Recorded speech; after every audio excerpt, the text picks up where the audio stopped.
Bapak-bapak, ibu-ibu yang dirahmati Allah, ini kan simbolnya ada G, ya kan? Ada mistar, ada jangka. Ini simbol Freemasonry, Zionis Yahudi Internasional. Nah, apa maknanya ini? Simbol jangka sama mistar. Apa makna yang terkandung di dalamnya? Ternyata mistar apa jangka itu persis 33 derajat. Jadi titik pertemuan antara 33 derajat lintang utara dan 33 derajat bujur timur dari garis meridian waktu dunia Greenwich, maka yang Anda temukan adalah kota tempat pertarungan yang tidak pernah berhenti ila yaumil qiyamah.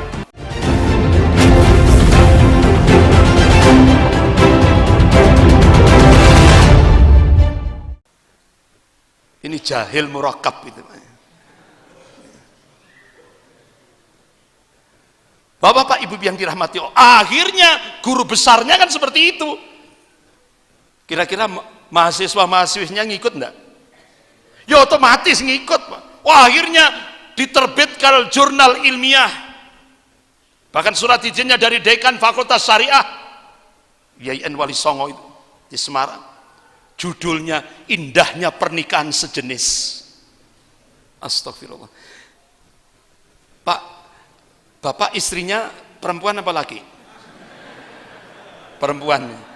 Nah, itu menurut di jurnal ilmiah itu, kalau istri kita itu perempuan, itu katanya primitif.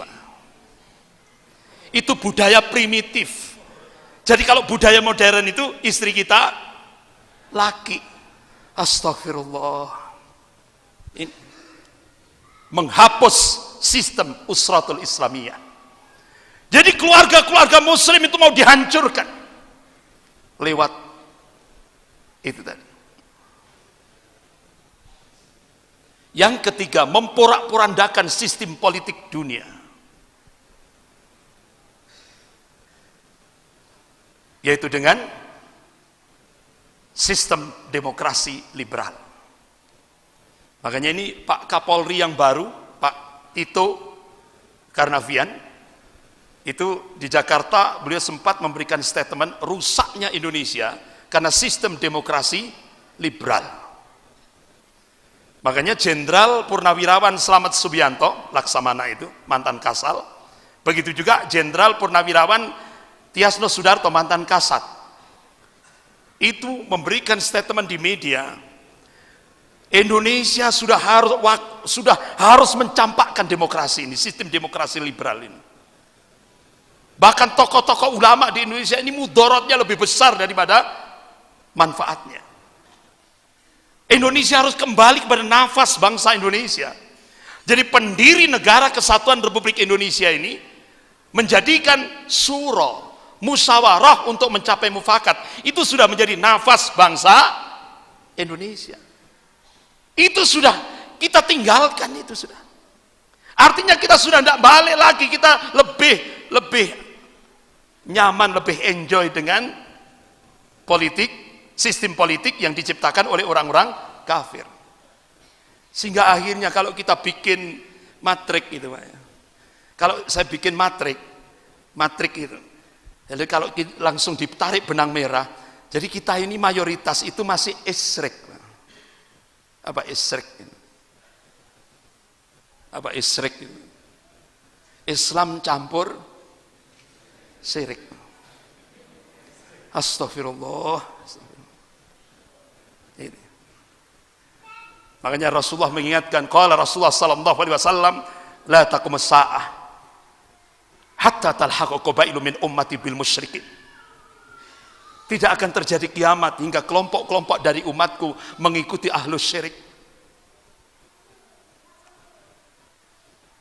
Itu yang dimaksud adalah Syekh Asy-Syinkiti rahimahullah, itu yang dimaksud adalah syirkul hukm bil musyrikin, syirkul qusur wa dustur, syirik aturan. Makanya kan Syekh Asy-Syinkiti rahimahullah itu kan syekhnya para masyayikh. Jadi syekhnya para syekh. Beliau mengeluarkan fatwa, Syirik dalam aspek ibadah dengan syirik dalam aspek aturan, kedua-duanya musyrik. Astagfirullah. Padahal kita diperintah oleh Allah, ya ayyuhalladzina amanu udkhulu fis-silmi kafah. Ya kan? Akidahnya Islam, ibadahnya Islam, tapi sistem politiknya ittiba'ul kuffar. Ngikuti orang kafir. Ekonominya tasabbuh bil kuffar. Ngikuti, niru-niru orang kafir. Bahkan saya diprotes loh. Kita beli rumah riba. Sistem kredit. Beli sepeda motor riba. Beli panci riba. Bahkan di pelosok desa lereng Gunung Semeru, Ustadz, beli kodong riba. Astagfirullah. Ngeri Pak. Ya itulah. Dan mereka ingin menghancurkan, Yahudi ingin menghancurkan kesejahteraan manusia dan merusak kehidupan politik, ekonomi, sosial negara-negara non-Yahudi. Itu pekerjaan mereka. Jadi kira-kira wajar enggak orang Yahudi punya program seperti ini? Wajar. Ya. Berarti kafirnya kafah. Nah, kalau ada orang Yahudi tidak memusuhi umat Islam, berarti patut dipertanyakan kekafirannya itu. Berarti kafirnya belum kafah. Wajar Pak seperti ini. Yang kelima, dia menyiapkan the New World Order, tatanan dunia baru. Dan menjadikan dunia hanya dalam satu komando, satu pemimpin, di bawah kontrol dan otoritasnya. Jadi endingnya gerakan Freemasonry Zionis Yahudi Internasional ini adalah mengembalikan bangunan Haikal Sulaiman yang terletak di Masjidil Aqsa di Al-Quds Yerusalem, yang sebenarnya itu tidak ada. Bapak-bapak, ibu-ibu yang dirahmati Allah, ini kan simbolnya ada G, ya kan? Ada mistar, ada jangka. Ini simbol Freemasonry, Zionis Yahudi Internasional. Nah, apa maknanya ini? Simbol jangka sama mistar. Apa makna yang terkandung di dalamnya? Ternyata mistar apa jangka itu persis 33 derajat.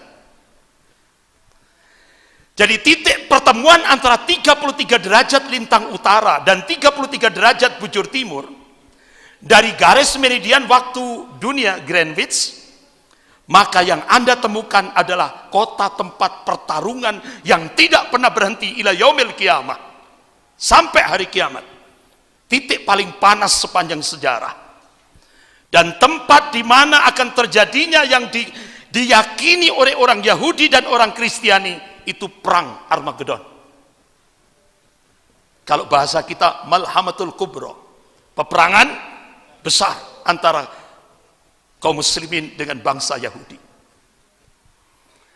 Sebagaimana Rasulullah mengingatkan, bisa kita lihat dalam kitab Sahih Muslim bab Al-Fitan wa Asratus Sa'ah. Qala Rasulullah sallallahu alaihi wasallam, la taqumus sa'ah hatta tuqatilal muslimuna al-yahud. Tidak akan terjadi kiamat hingga umat Islam ini memerangi Yahudi. Jadi kalau sudah umat Islam itu memerangi Yahudi, itu berarti sudah tanda-tanda yaumil kiamat. Sekarang saya tanya, sekarang umat Islam memerangi Yahudi atau diperangi Yahudi? Diperangi oleh Yahudi. Berarti masih turun kiamat.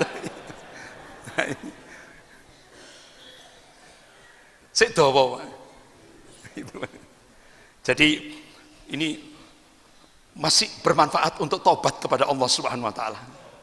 Ya, untuk memperbanyak istighfar kepada Allah Subhanahu wa taala. Bapak-bapak, Ibu yang dirahmati Allah. Inilah makna simbol Freemasonry Zionisme Yahudi.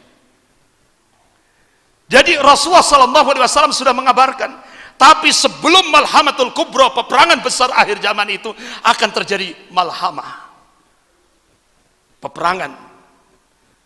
Sebagaimana Rasulullah bersabda, qala Rasulullah sallallahu alaihi wasallam, tagzuna jaziratul Arab fayaqtahu Allah, thumma farisa fayaqtahu Allah, thumma tagzunatur Rum fayaqtahu Allah, thumma tagzuna dajjal fayaqtahu Allah. Hadis sahih riwayat Muslim.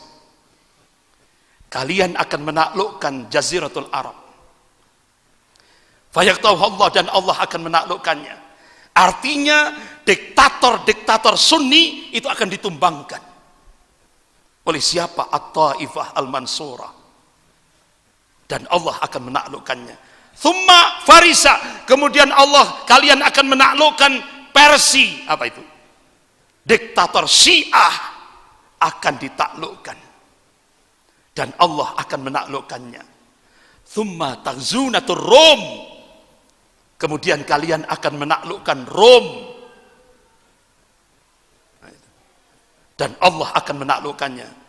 Ulama-ulama hadis, ulama-ulama ahlus sunnah wal jamaah menafsirkan Rom itu kulit kuning, dulu Eropa, dan sekarang komandannya adalah Amerika. Nah, kira-kira di mana Rasulullah mengabarkan, padahal ini belum terjadi, ini nubuah. Rasulullah mengabarkan, dan ini pasti terjadi, tidak bisa tidak. Allah tegaskan dalam surah An-Najm ayat 3-4 itu.